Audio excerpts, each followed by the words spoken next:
Barrera placentaria. El equipo está formado por Eric Ricardo, María de los Ángeles, Andrea Itzel, Abella Detzi y Carolina del Campo. La placenta es el órgano que se crea durante la gestación en el embarazo y este realiza diversas funciones como proveer el intercambio gaseoso y nutricio entre la madre y el feto. Este secreta hormonas y posee propiedades inmunosupresoras, pues estas protegen al feto de la respuesta inmune materna y así evita que éste sea rechazado como un cuerpo extraño. Aunque la placenta es el órgano más disponible, es el menos estudiado a fondo. Existen diversas clasificaciones de los tipos de placenta y estos van a diferir entre ellos según la ubicación de las vellosidades coriónicas. Estas a su vez provienen del corión, debido a su nombre, y que es la porción de la membrana fetal que paulatinamente va a formar el lado fetal de la placenta. Y a su vez, este tiene estructura genética del feto. Entre las funciones, como habíamos dicho, está la función de ser barrera, de la cual es la que nos vamos a basar en esta ocasión, y la cual no puede ser atravesada por grandes moléculas. Por consiguiente, no lo puede ser por células sanguíneas, pero sí puede ser por algunos tipos de anticuerpos, tales como lo IgG, y esto hace posible que el feto quede inmunizado ante los antígenos para los cuales va a recibir anticuerpos desarrollados por la madre. Hola, mi nombre es María de los Ángeles y yo les voy a hablar de los adjetivos. Aquí nuestro trabajo constituimos por 5 objetivos. La principal que para nosotros consideramos fue conocer la función y la estructura de la barrera placentaria. Esto debido a que si nosotros no conocemos qué es y cuáles son las funciones que ésta desarrolla, no vamos a poder comprender qué es la barrera placentaria, cuáles son los mecanismos que actúan, cuáles son sus capas, cómo está constituido. No vamos a poder comprenderlo si no sabemos qué es. Otro es el identificar cuáles son las capas de la barrera placentaria. ¿Esto para qué? Pues para que nosotros seamos conscientes, porque no vamos a poder ir y actuar directamente con las capas, sino simplemente seamos conscientes de cómo está constituida, lo que pasa en el interior, qué es lo que está pasando en la panza de la mujer embarazada, cómo ésta puede estar teniendo tantos cambios para tener un cuerpo humano. Y otro es el analizar cuáles son los tóxicos que pueden dañar al feto y cómo ocurre. Esto debido a que nosotros como fisioterapeutas vamos a tener que conocer de cualquier fármaco, porque no todos los pacientes que nosotros tengamos van a estar completamente sanos y en ocasiones nos pueden tocar pacientes embarazadas y para nosotros es importante el conocer cuáles son aquellos tóxicos fármacos que pueden llegar a dañar al producto. Esto debido a que muchas veces algunas mujeres ni siquiera saben que están embarazadas y con anterioridad pudieron haber consumido algún fármaco o tóxico que pudo haberle dañado, y para nosotros es importante el conocer cómo esto ocurre y cómo puede llegar a afectarlo. Otro punto es el evaluar la manera en la que los fármacos atraviesan la barrera. ¿Esto para qué? Pues como se mencionaba anteriormente, la barrera placentaria está constituida por diversas capas y pues no todos los fármacos atraviesan directamente la barrera. Algunos pueden llegar simplemente hasta una capa o a la segunda, pero para nosotros es importante el conocer cómo pasa esto, el por qué pasa esto, y es algo que se va a explicar más adelante. Y el último es el describir cómo los tóxicos atraviesan la barrera. Pues esto es simplemente para conocimiento propio, para que nosotros seamos conscientes de cómo estos fármacos, estos tóxicos pueden llegar a afectar al producto y cómo nosotros debemos de conocer y saber actuar en algún momento para poder explicarle a la paciente si llega a consumir algún tipo de tóxico y si nos llega a preguntar. Para entender qué es la barrera placentaria, hay que entender qué es la placenta en sí. Este es un órgano discoide que tiene una relación hemocorial con la madre, es decir, el trofoblasto, que va a cubrir las vellosidades que están en contacto directo con la sangre materna. Y la transferencia de sustancias tiene que pasar por el sincitiotrofoblasto, el citotrofoblasto y las vellosidades de la membrana basal, el lecho capilar del feto y su endotelio. En esta imagen podemos observar el órgano de la placenta. Ahí se pueden ver las diversas venas, el cordón umbilical, que más adelante se va a saber que esto es lo que le proviene de oxígeno y nutrientes al feto directamente de la madre. Y en esta foto se puede ver al feto dentro del útero, dentro del cuerpo de la madre, y eso rojo que se observa es la placenta. Y esta misma tiene dos partes, la que está en contacto con el feto y una la que está en contacto con la sangre materna. Ahí se puede ver el corión, la superficie materna, el cordón umbilical y la superficie fetal. En esta imagen se puede observar la placenta normal y el desprendimiento de la placenta. Aquí está y se puede ver sangre en ello. Luego la placenta previa se va resbalando, digamos, hasta quedar por la cabeza del feto y ahí se observa. Este también tiene un patrón genético diferente a la del embrión. El sentimiento que prevalece es que una vez que ha ocurrido el parto, la placenta es un tejido superfluo que solo necesita ser desechado. Por eso es importante que una vez que el feto nazca, enseguida tienen que retirar la placenta. Y se ha visto que cuando no se retira puede ocasionar infecciones o inclusive hasta la muerte, inducir a la muerte a la madre. Hay muchas razones, sin embargo, en el que el conocimiento de la patología placentaria puede ayudar materialmente a un mejor entendimiento de las anomalías de los recién nacidos o de problemas neonatales. Y además existe un examen detallado de la placenta en el parto, que puede proporcionar una mejor visión de la vida prenatal y sus posibles perturbaciones. Un poquito de circulación fetal. La sangre del feto llega a la placenta por las arterias umbilicales y esas llegan a la placa corónica donde se van a ramificar. El sistema venoso por el que retorna la sangre del feto es paralelo al arterial, terminando en la vena del cordón umbilical. Y en el cotiledón fetal hay dos sistemas de capilares. El sistema capilar endovenoso, que es el responsable del metabolismo materno-fetal, y la red paravascular, alrededor de las arterias y venas formando anastomosis arteriovenosas, que se van a relacionar con el sistema capilar endovenoso. Y esto que está subrayado en rosa significa que la presión arterial umbilical es de 55 miligramos de mercurio, la presión capilar es de 35 mmHg y la presión venosa umbilical es de 30 mmHg.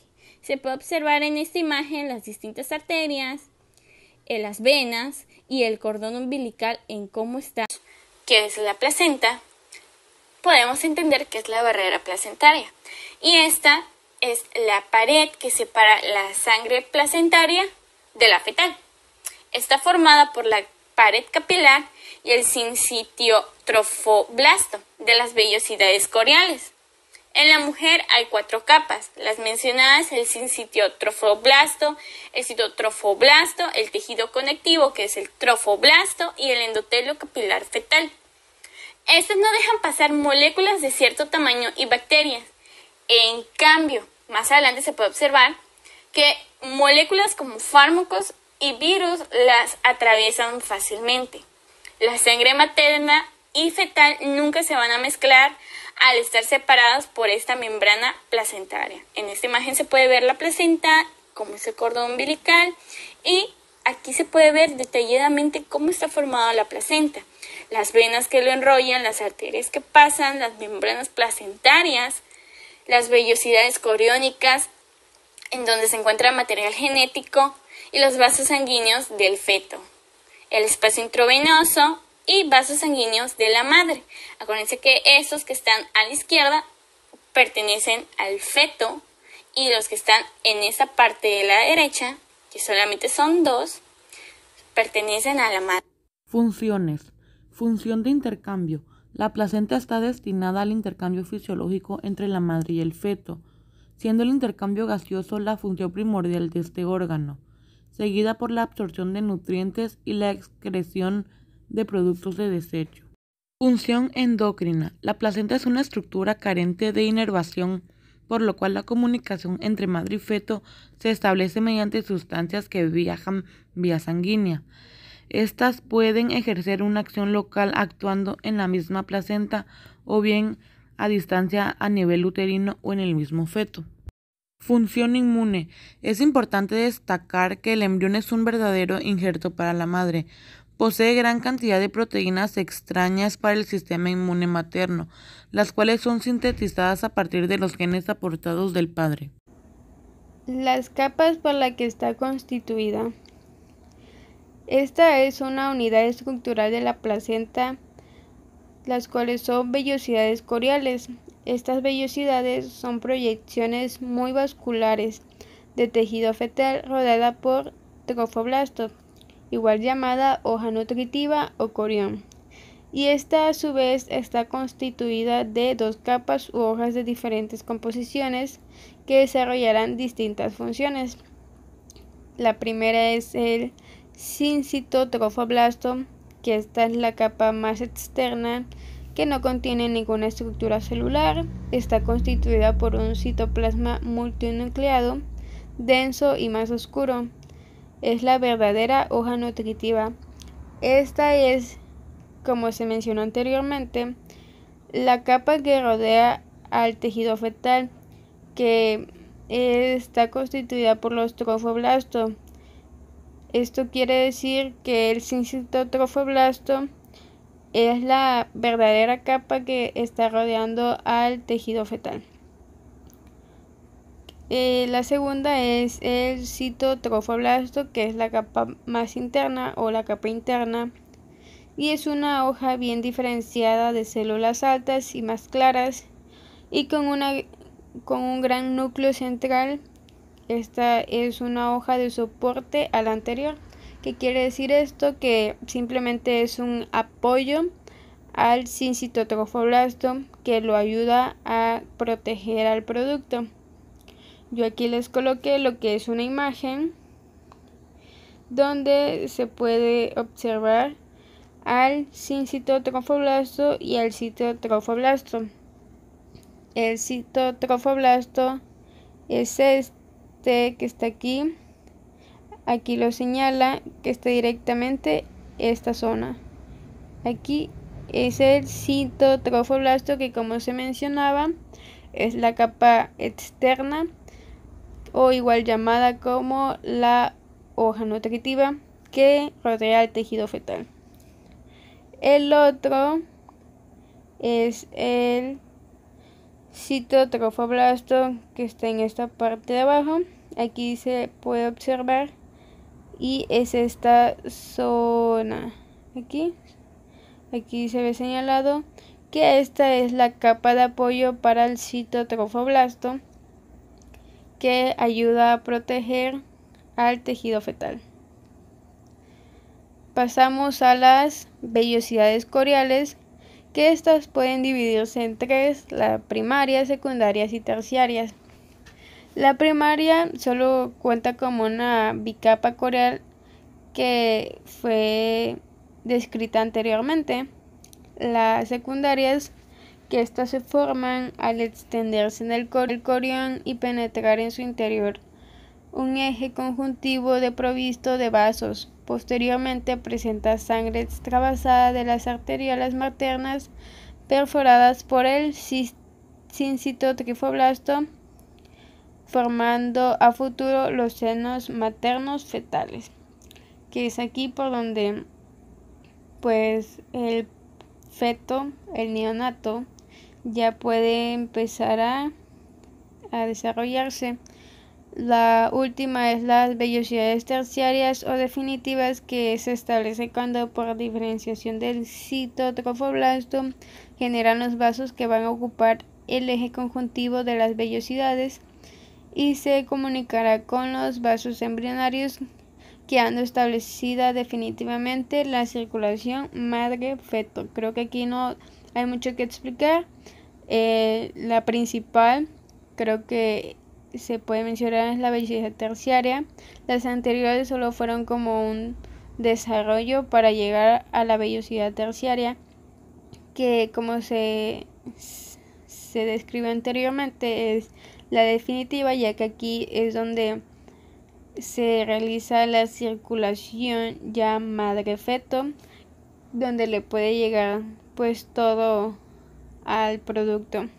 Aquí igual se puede observar las vellosidades primarias, que está por este lado, la vellosidad secundaria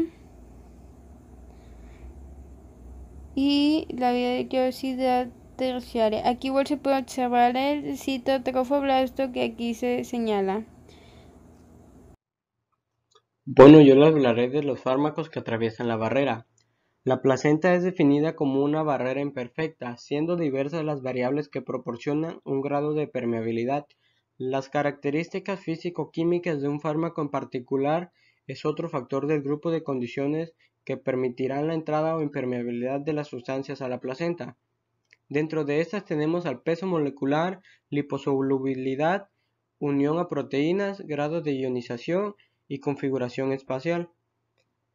El peso molecular juega un importante papel en la transferencia de drogas. Se considera que aquellos solutos con un peso superior a 1000 Dalton no cruzan la placenta, entre 500 a 1000 atraviesan lentamente, y por debajo de 500 su paso es demasiado fácil para las drogas solubles. La liposolubilidad es directamente proporcional al ingreso de sustancias, mientras que la unión a proteínas es como circunstancia limitante, siendo inversamente proporcional al porcentaje de unión. A mayor afinidad, menor posibilidad de transferencia. El grado de ionización explicará el por qué ciertas drogas con un peso molecular menor a 400 Dalton, como la succinilcolina de 361 Dalton, no accedan al feto. Esto corresponde a que, estando polarizados, son rechazados por la placenta, mientras a que solo las no ionizadas la atraviesan. Los fármacos son agentes anestésicos y relación materna-fetal. Inhalatorios. Los anestésicos inhalatorios cruzan muy bien la placenta por difusión simple. Son sustancias liposolubles con bajo peso molecular y no ionizadas. Son variables en algún estudio de conscientes, dependiendo de las concentraciones administradas, tiempo de exposición y presencia de óxido nitroso en la mezcla. Para el sevoflurano y desflurano no tenemos estudios de farmacocinética, solo reportes de caos en gestantes donde se ha empleado estos agentes. Bueno, y en la inducción, todos los agentes empleados para inducción anestésica exhiben transferencia placentaria y en algunos está muy rápida. El tiopental sódico, con bajo peso molecular, alta liposolubilidad, alcanza el equilibrio entre vena materna y vena umbilical a los 3 minutos aproximadamente. La ketamina a dosis de 2 miligramos peso a 1 minuto y 30 segundos muestra una alta relación FM18. El propofol ha venido empleándose en anestesia obstétrica, presenta una muy rápida captación tisular fetal y equilibrio. Existen publicaciones que la sitúan como droga de segunda elección, ya que su papel en ciertas condiciones obstétricas es el sufrimiento fetal agudo. No está aclarado del todo. El etomidato, menos empleado como agente de inducción para obstétrica. Quizás su efecto de mioclonía y dolor asociado a la inyección se coloca en desventaja a otros. Tiene buena transferencia placentaria, además de una completa captación tisular fetal.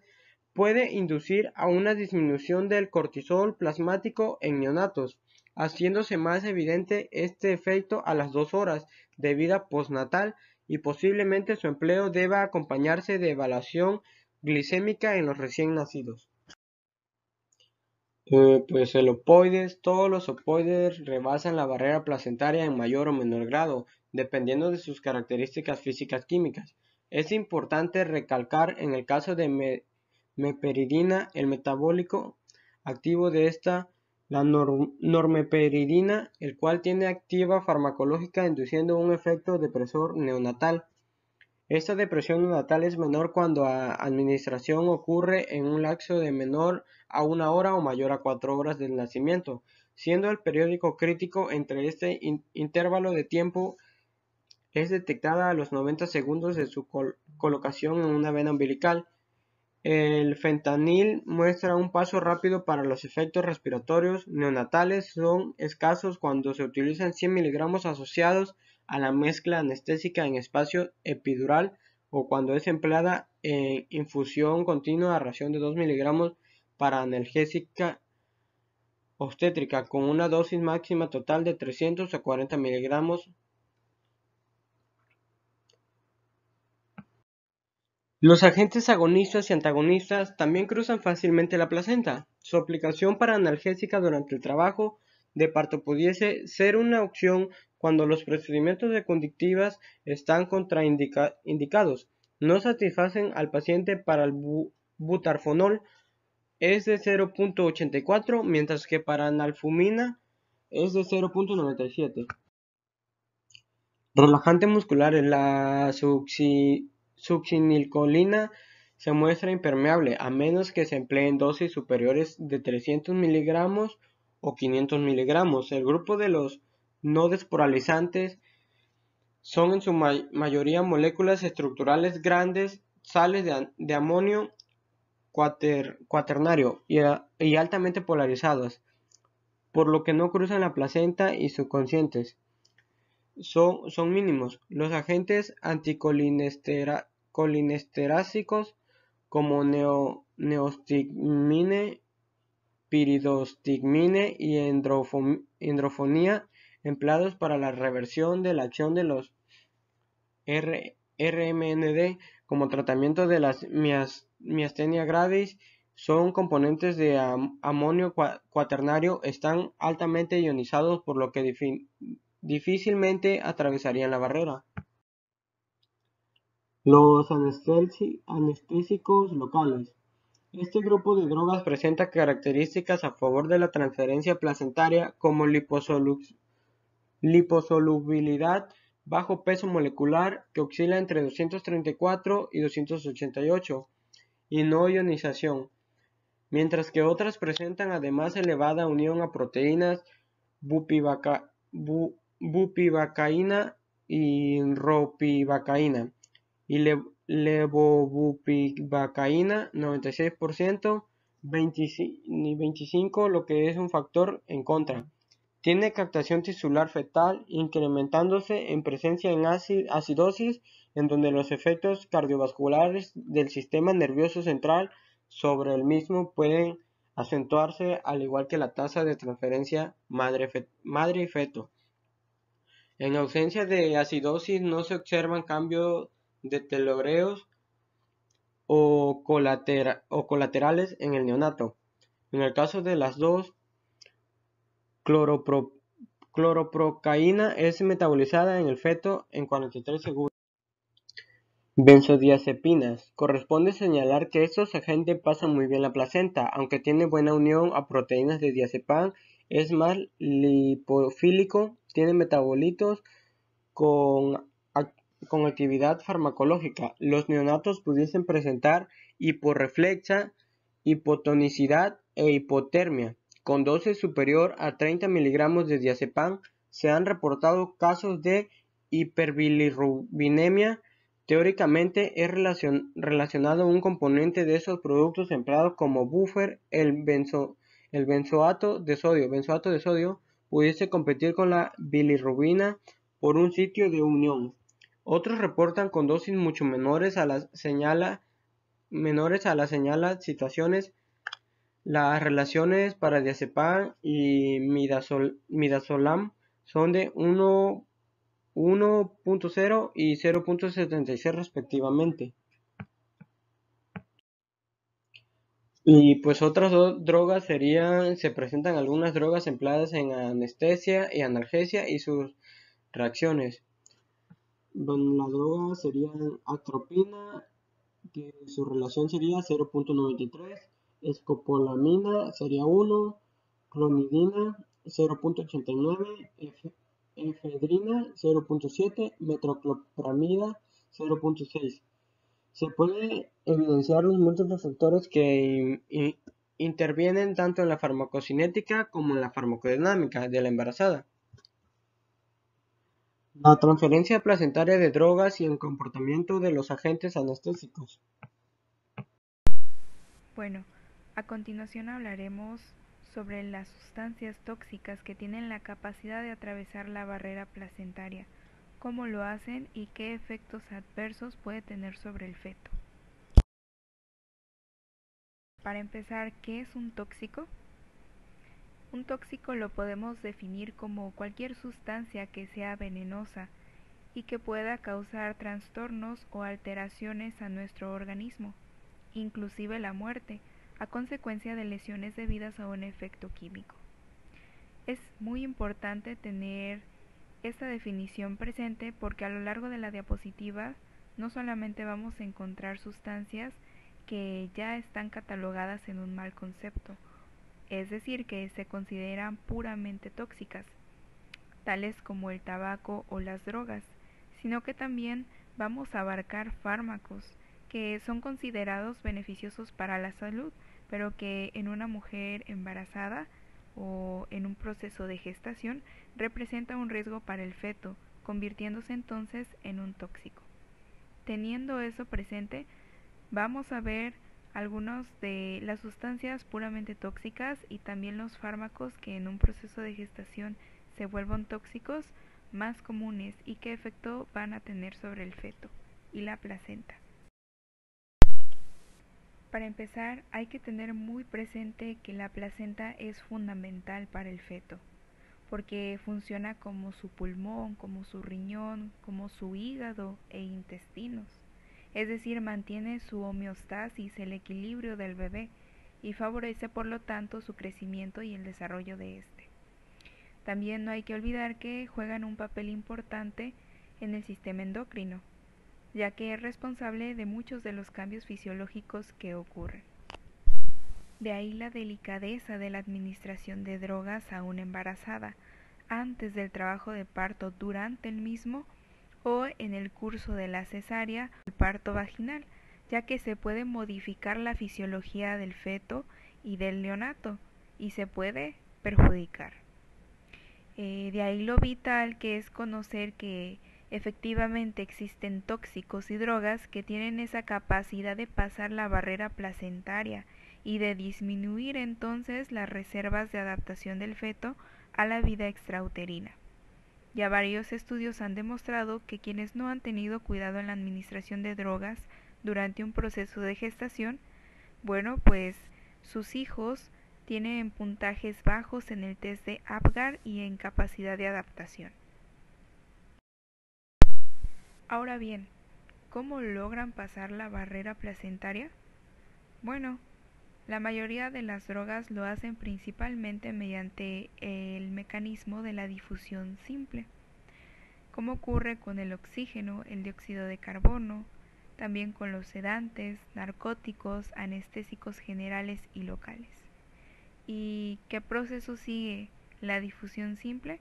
Bueno, consiste en bajos gradientes de concentración y sin gastos de energía. Así se producen. Y en el caso de que sean gases, bueno, ahí ya estaríamos hablando de un mecanismo de gradientes de presión. A continuación empezaremos con el enlistado de los tóxicos, empezando por el tabaco. Este, sin duda alguna, es una causa indiscutible de premadurez, como podemos observar en la imagen. ¿Pero por qué? Bueno, el humo del tabaco contiene numerosas sustancias consideradas venenos tisulares, tales como el monóxido de carbono, prefural, piridina, priolina, arsénico, níquel, óxido de carbono y otros más, los cuales podemos visualizar en la imagen que se encuentra del lado derecho. Y bueno, todas esas sustancias nocivas se absorben por las mucosas bucal y faríngea, aún sin la necesidad de una aspiración profunda, y pasa rápidamente al torrente sanguíneo, afectando al feto. Por eso, el hábito de fumar aumenta la tasa de carboxihemoglobina tanto en la sangre materna como en la fetal. Produce vasoconstricción debido a la sustancia de la nicotina y esta afecta directamente al organismo del bebé, disminuyendo el aporte sanguíneo placentario y produce una perturbación del apetito, lo cual acarrea una hipoalimentación materna, es decir, una desnutrición del bebé.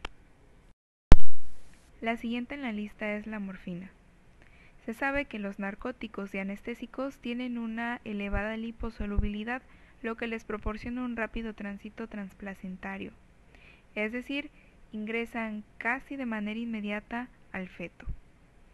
Y se ha comprobado una elevada mortalidad perinatal, frecuentes abortos y aumento en el índice de prematurez, como también una baja considerable en el peso de los recién nacidos en las madres a las que se les ha administrado morfina.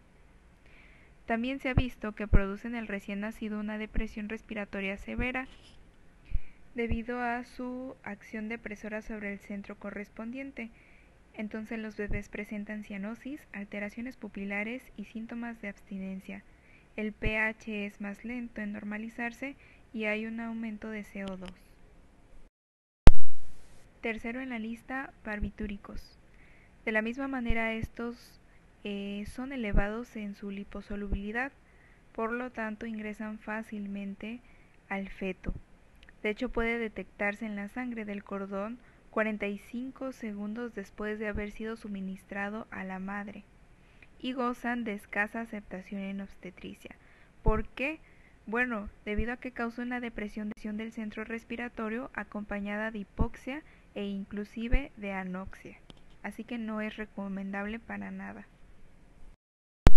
Y por último, pero no menos importante, de hecho tiene una gran incidencia, es el alcohol. Se sabe que puede producir aborto espontáneo, muerte fetal y una variedad de discapacidades físicas, intelectuales y del comportamiento para toda la vida del niño, si se consume durante el embarazo.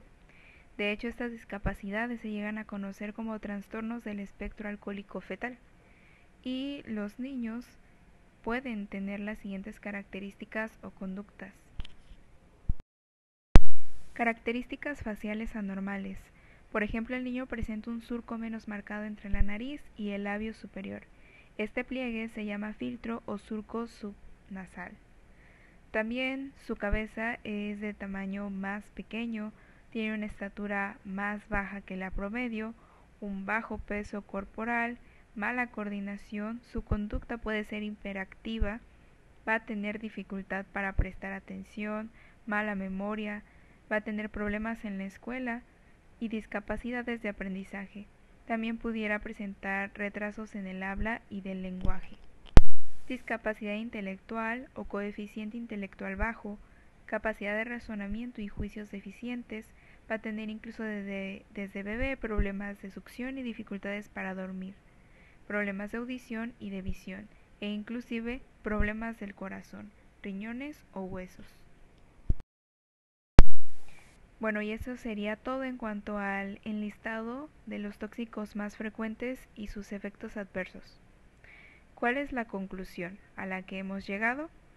Bueno, que es de vital importancia conocer qué es la barrera placentaria, estar consciente de las diversas funciones que realiza en el organismo, su estructura, las capas, sus utilidades, para poder darle la importancia que se merece y de esa manera se protege al feto. Así como también debe ser de nuestro interés saber qué tipo de sustancias y fármacos pueden atravesar esta barrera, por qué tienen la capacidad de hacerlo y los posibles efectos adversos que tiene sobre el feto. De esta manera seremos conscientes de todos los posibles riesgos y los evitaremos. Así como también nos sirve para un razonamiento clínico. Si algún día se presenta a nuestro consultorio una madre con su bebé que posee o tiene desgraciadamente alteraciones y en su historial clínico aparecen antecedentes de que la madre tomó alguna sustancia que sabemos que es tóxico durante la gestación, bueno, entonces sabremos el origen. Es decir, todo este conocimiento es vital como parte del personal de salud, así podremos brindar también. Y bueno, esto sería todo en cuanto a nuestra presentación del proyecto. Muchas gracias.